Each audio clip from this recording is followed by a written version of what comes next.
Hello, and welcome to our series about energy. And today we're going to talk about energy within. And for those of you who don't know me, I am Anastasia Zatula. I'm a Reiki master. I work and study energy for almost 10 years now.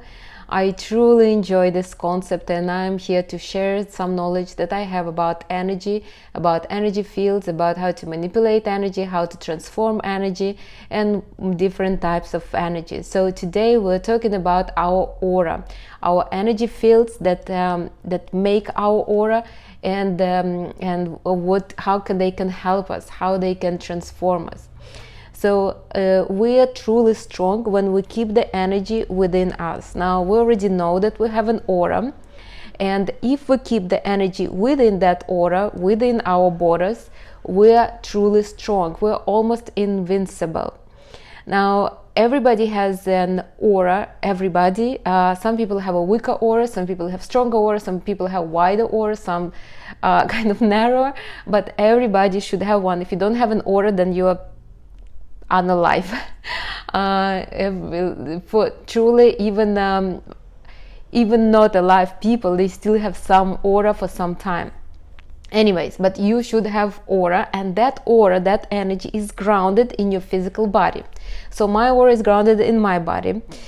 Your aura is grounded in your body. Your body is basically like the magnet that keeps the energy around it. And this is important to understand. The aura is not, the energy is not somewhere over there where you cannot reach. Energy is here, and it's tied to your body. Now your energy is not just hanging there, like moving chaotically. It's actually it moves, but it has patterns. It moves with the patterns, the right aura, the right energy. Now ideally we should be okay with it moving on its own, but it's not always like this. So in our society, our energy does not move as it's supposed to move. For example, if I get very stressed, my energy becomes very tensed, and it's moving chaotically, not natural for me, because I am naturally very feminine, so my energy is slow. But when I used to become stressed, that I work in finances for some time, I mean, my energy would become unnatural to me. It would become very chaotic, very would not follow the patterns that it moves, and it can bring disharmony to your body, and in future some kind of illnesses and sicknesses. Now our energy moves with our breathing. There are actually people that believe that through breathing exercises, you can actually heal yourself, heal your energy, heal your aura. If you want to listen more, listen to my life on femininity and breathing, I think it's called. And that one is really, you will see, it's really, really useful. There is even a belief that if you learn how to breathe properly, you can live forever. And we don't live longer because we don't know how to breathe right. Now, depending on your dominant energy, on my dominant energy, the breathing will be either faster or slower. The same with energy. Energy will either move faster or slower. For example, people in masculine energy, energy of fire especially, they hardly ever gain weight. Why? Because their metabolism is very fast. Why? Because their energy moves very fast. Their breathing is usually very fast. Now my mom, for example, is energy of air. Her breathing is also very fast. Even when she is resting, I can hear, I can feel her energy and her breathing, and it moves very, very fast. My brother and my sister have a lot of energy of fire. Their energy also chaotic, even when they are resting. Now it's nothing bad, good or bad. It just, that's how it is. Everybody is born with a particular energy, and it will stay like this forever, basically. This is the natural energy movement for our body and for our aura. So for me, it would be a little slower, more kind of harmonious. It's natural for me. So if I would speed up the breathing, I can do it, but it wouldn't be natural for me. Now, we can change our life and our life experiences through speeding up or slowing our breathing. and through that the energy. For example, if I'm in a very masculine energy, and my life is very kind of chaotic, very like I have a lot of actions, everything just seems like life is so fast, I can start meditating, slowing my breathing, and my life eventually will slow down a little bit. Will come down kind of and become a little more peaceful, so to say. And I actually had a client whom I made her to meditate at least half an hour a day, and then she was doing breathing exercises for the same amount of time to slow down her life, because it seems she couldn't grasp her life as how fast it was going, and how many events and everything. She was just she was anxious from what was happening in her life. Now, you can do the same if your life is too stagnant or too slow and it seems like nothing is moving. You can speed up the energy, and your life will eventually speed up. This is what I did a few times in my life. Now, you all know that I'm traveling in Europe right now, and before going to Europe, I was speeding up my energy for half an hour every single day. Now, how I was doing it, as a Reiki master, it's easy for me. I can speed up energy without particular effort, but you can do it through breathing. Now, again, my life on breathing, you can watch that. I'm sure you will find the information there. But what you can just start breathing faster. So instead of your normal breathing, just for half an hour, sit and breathe like this, like really, really fast. No, but it has to be a deeper breath, like this. Now, before even doing that, I started to run. So you know that I'm a runner. I don't have much energy of fire, or I don't have any energy of air. So I have to bring this energy into my life, and I'm going to talk about these energies as well. So what I was doing, I was running for maybe 2 years because I needed to speed up my life. I needed to get some kind of actions in my life because I felt like it was a little stagnant. I do it every 3 years or so. Every 3 years I speed up my life because I feel like I have enough energy for something else to be happening instead of me just hanging in limbo and enjoying myself. So like this, you can also either change your life to the to speed it up or to slow it down. Usually it happens harmoniously on its own. For example, if I get pregnant, my energy will slow down. Now, if I, for example, start working, like really going to corporate, and my energy will speed up because I will be more active. It is really, really normal, but we can do it ourselves without some kind of events happening outside if we want to change our life, obviously. Now, if you want to expand yourself, so do more, see more people, experience new things, move your energy clockwise. So imagine that there is that the energy moves like this around your body, and just see it moving clockwise and becomes bigger and bigger and bigger. If you want to be within yourself and to have time for yourself, see the energy moving counterclockwise. This way you will ground yourself. This is a normal energetic practice, and if you ever studied energy, you will know this. Now, for healthy energy, we should do deep breathing, and ideally the breathing should be with our whole body. This is just a little bit about the breathing, because it is important. So we should breathe as our body is one cell, like this. Imagine that your whole body is one cell and you're breathing with the whole body. This would be ideal. Try to do it for 5-10 minutes every day. Like, for example, at night when you're watching a movie, or if you're reading, just try to breathe like this, and you will see how much your energy will change overall. Now, you become weak when your aura is damaged, or when you are outside your aura. So as long as you're within your kind of your borders, you're very strong. As soon as your aura becomes damaged, or you are outside your aura, you become weak. And that's what usually happens. People have problems in life, not because somebody wants to bother them, but because their aura becomes either weak and they're easily penetrated, kind of, or they become they spend too much outside of their aura. So ideally, I should walk in my aura, in my bubble, kind of, and experience life without leaving my borders.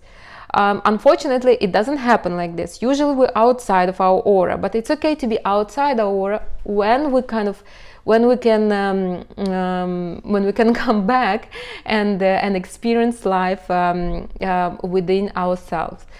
Now, how to find out whether your aura is damaged? You get bothered very easily by people, by some kind of events, really by anything. Somebody said something, it bothers you. Somebody did something, like for example, you saw some people fighting, it bothers you. You saw a little cat without like just left on the street, you start feeling sorry for the cat.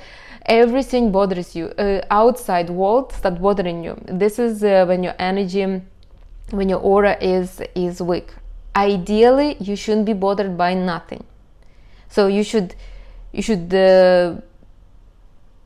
kind of see what's going on outside, but it should not affect you anyhow. So if somebody says something to you, you should basically like, okay, no, that's fine, like this. You shouldn't react anyhow. Now, why does it happen? Because our energy bodies are not in balance, and I'm going to get to this just in a couple minutes.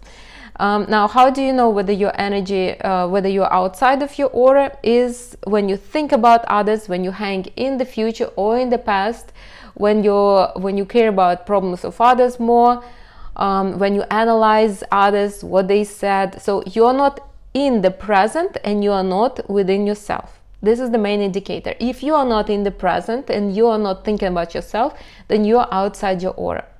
For example, if I'm sitting here and thinking, well, what I'm going to do in 1 year, like what will be my plans, I'm thinking about future. I'm outside of my aura now. I'm trying to control something outside of me.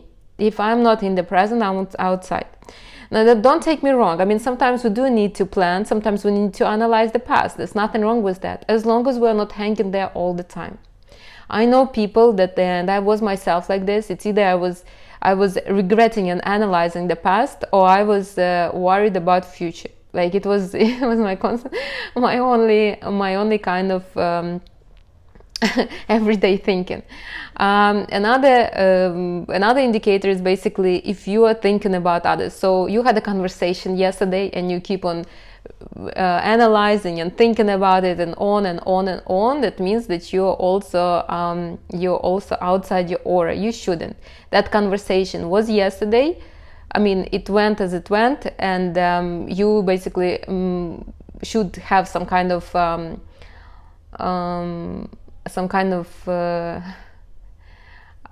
conclusions. You should make some kind of conclusions, and that's it, and let it go. So for example, if you fought with somebody, you will decide for yourself, well, what was it, what did it taught me, like what was the lesson here, what can I do differently? Ideally, you should do it on the spot, so you understand what the other person tries to show you, and you make peace with the person right away. You don't go home and kind of reanalyze it. But it's okay. Even if you come home, you need to quickly close the chapter and never go back to it again. So this is basically when you are within your aura, you are in present and you only think about yourself. Now let's talk about energy field. So our aura consists of layers of energy. So we're like an onion, I say it all the time. So we have this aura. It looks like an egg, a little bigger in the bottom and a little narrower in the top, and that's how it should stay. People that have a lot of energy of air tend to have more energy on the top, less energy in the bottom, and this is their life lesson. They need to even it up. So there's basically 7 layers, 6 layers of so 7 layers. Our body is one of them, and then we have another 6 layers of energy like this. that corresponds to our main energy centers, our chakras. Now, you can believe in this or not, but they are, and they do exist, and all the chakras correspond with a particular hormone. But I'm not going to go this deep. I will just tell you what are the chakras and what kind of energy are they, and what are they for us. So you will at least have some kind of idea. You probably do, but let's just put it in some kind of system, right? So there is 7 major layers of energy. There are more. Honestly, there are more. Just for heart chakra, there is 3 of them. But let's keep it let's keep it as basic as so it won't be too complicated. So the first one is the root chakra. It is located in your tailbone.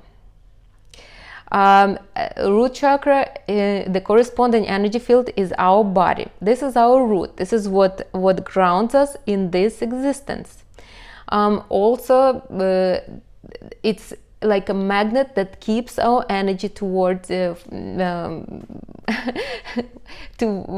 within us. So our energy doesn't just go to other magnets, it stays within us. And with the strong root chakra, we will be always grounded. Now, weak physical body, I already spoke about this, means weak root. So if you have health issues, that means you don't have a strong root chakra. You need to work on it, and you need to be grounded.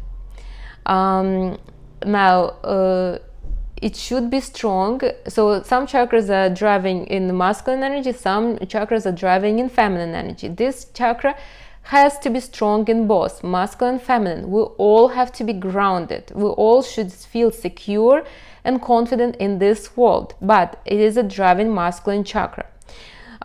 So root chakra provides our security, prosperity, trust, our material possessions. This is earth's energy. Now, why did I say that it's a driving masculine chakra? Because masculinity usually provides us this, the trust, the security, the material possessions and everything. But both men and women should be secure and should have a strong root chakra. Why? Because if I have a strong root chakra, I will be very secure in my body, in my presence, and in my existence. I will attract the same kind of man into my life. Now, they will be providing security for me, but I have to feel secure.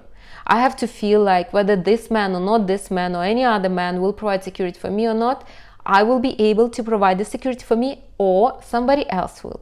Ideally, it should be a father and then a man, and then son or whoever, a male in the family. So this is earth's energy. People that have a lot of earth's energy, they feel very secure. Usually they have money, whether they earn them or not, somehow they always have some kind of stash. Now, the second, so how to develop it? You basically need to ground yourself. You need to be present within your body. You can eat heavy foods. This is how you develop it, through food. Now, the second one is sacral chakra. It is in the projection of the womb. So all the chakras are closer to the spine. They are like little balls of energy on the spine, but the projections of the womb closer to the spine. Now, this is a driving feminine chakra. It is our pleasure, our excitement for life, our creativity, our enjoyment. This is what makes us live. Like, if I don't have enjoyment, if I don't enjoy anything in life, then why would I live? There is a belief that once a person loses the excitement and enjoyment, the person basically starts aging and at one point just exits this existence, because there is no excitement for it anymore. Now, this is water energy, and it's a driving feminine energy. That's why men love women so much and crave feminine energy so much, because they are looking for this excitement and enjoyment and pleasure. That's what basically happening. Now, but a woman, again, she needs to have this energy to give this energy. If she doesn't have, obviously she won't be able to give. Now, how to develop this energy? You need to have, you need to be closer to the water, and you need to drink a lot of water, less caffeine to ground yourself. So have really good balanced water supply in your body. Now the third chakra is our solar plexus chakra. Again, closer to the spine, right? Not up front, but closer to the spine. And this is our, it's a driving masculine chakra. This is our drive, our actions, our protection, and this is a fire energy. How do you develop this energy? Through running, through some kind of activity. So if water energy, you can develop horizontally, so you can just lay down and you will develop it. Fire energy, you need to be standing. So through some kind of activities you will develop it. Also, if you want to have candles around you, be next to the fire, have maybe a fireplace in your house if you can, obviously. But this is our actions, and this is driving masculine chakra. This chakra is usually developed in a very masculine man. Now, the fourth chakra is the projections of the heart closer to the spine. This is a driving feminine chakra. The fourth chakra connects 3 bottom chakras and 3 upper chakras. So 3 bottom chakras are our survival. They provide for us security, they provide enjoyment, pleasure, so we can even have some kind of idea why we're living, and provide activity to survive in this life. Now, upper 3 chakras are already a different story. These are about vision, about intuition. It's about something bigger in life. Now, the heart is the chakra that connects both the top and the bottom. And it is a driving feminine chakra. This is our connection to the world, our love and self-love, and basically through heart chakra we actually connect to other people. This is energy of water as well, and you develop it the same way. Stay closer to the water, and I would say it's hot water, and feel love for yourself. Now, you need to have a strong heart chakra. You need to work with your inner child. Don't forget, I have a meditation on YouTube, Heal Your Inner Child. You can do it. It's charged with energy, as all my videos. Now, the next one is the throat chakra. The fifth chakra is the throat chakra. It is a driving, leading masculine chakra. It is the expression, our expression in the world, our ability to speak, to express ourselves, to speak about our talents, to help the world through our expression. This is energy of air, the first chakra, energy of air. This is a very important chakra, because through our speaking we can become really powerful. Now, the sixth chakra is the third eye chakra. This is a driving feminine chakra, and this is our intuition, our vision. This is energy of air as well. Even though it's energy of air, it is a feminine chakra. So how to develop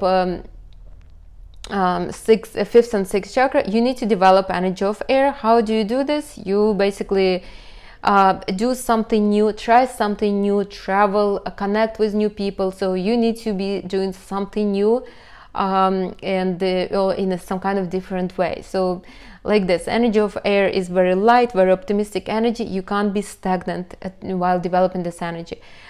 Through sport, you can play tennis, for example, any kind of active games is energy of air. The seventh is the crown chakra. This is the chakra that connects us to the universe, to our highest self, and it should be harmoniously developed in both men and women. It connects us to our highest self, different realms, and to the overall energy. Now, this is energy of air mostly as well. So all 3 upper chakras are energy of air. Now, ideally, all this field, so every single chakra has a corresponding field to it. So we should look like a cute little rainbow, but the rainbow around us. Now, we don't look like this. Only few people look like that. Little kids look like this. Usually, we have like this gray mist around us. Some people with cleaner energy have somewhat a little like white pink kind of aura. That's don't expect to see a rainbow around yourself. That doesn't happen. And I saw some really developed people. So all the fields are supposed to develop harmoniously. So how should it be? Once we have security, once we feel secure in this world, we have some kind of material possessions, we feel good, we feel secure, we start enjoying ourselves, we start feeling pleasure, we start experiencing life, we start being curious, and once we start feeling like this, we start act. So the third chakra, when we start to act, we start connecting to the people, heart chakra. When we connected to the people, we start expressing ourselves to those people. Once we express ourselves, we basically speak what we would want for this world. We start having a vision for ourselves and for the world around us. And once we do that, we basically connect to the higher realms. This is ideally how the chakras and energy fields develop. Now, it doesn't happen, unfortunately, in our world, and that's why I'm doing energy alignments. I work with your energies, I work with my energy. That's why you may be working with your energies. But ideally, this is how it should be. Why it doesn't happen like this? Because often in childhood, our energy fields, some of our energy centers got blocked, and our energy fields become damaged. You can even find out which energy field is damaged through problems, through problems in your body. So, for example, if you have problems with like me, I wear contacts. I'll tell you why. Because so people that wear contacts, wear glasses, they're afraid of the future. They're afraid to see ahead of them, afraid to see like too far, too much. And I understand why I have that, because I don't have energy of air. So all my 3 upper chakras were always not very developed.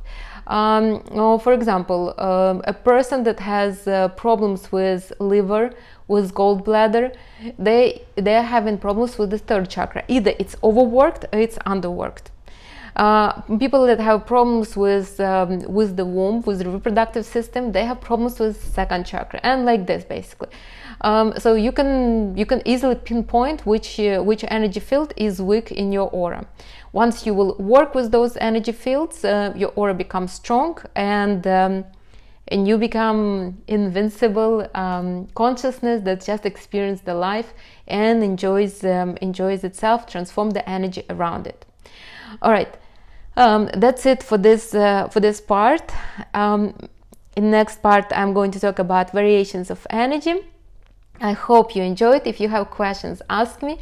This topic is very vast. I mean, I don't even know how I can give you all the information, but I hope it made it a little clearer. Especially for those who I do energy alignment for, and you maybe have some kind of misunderstanding of what I'm doing. So when I do energy alignment, I connect to your higher self, I hold your energy, I harmonize it, and I add pure energy to fill up your space, because usually people have less energy than their energy field requires. And usually if they have less energy for a long time, the energy field starts to shrink. That happens with age. When a person is young, the younger they are, the more vibrant, the stronger is their energy and their energy field. Usually they have more energy than their energy field, they just don't know how to ground it. Now, with age, we tend to lose the energy and our energy field becomes smaller, unless you're working on it. And I know brilliant examples when women and men in their 60s, 70s have wide energy field and a lot of energy within. You can feel and see those people. They usually look amazing, they feel amazing, and they are very strong. So that's it on this subject. I will see you in the next video. If you have questions, ask.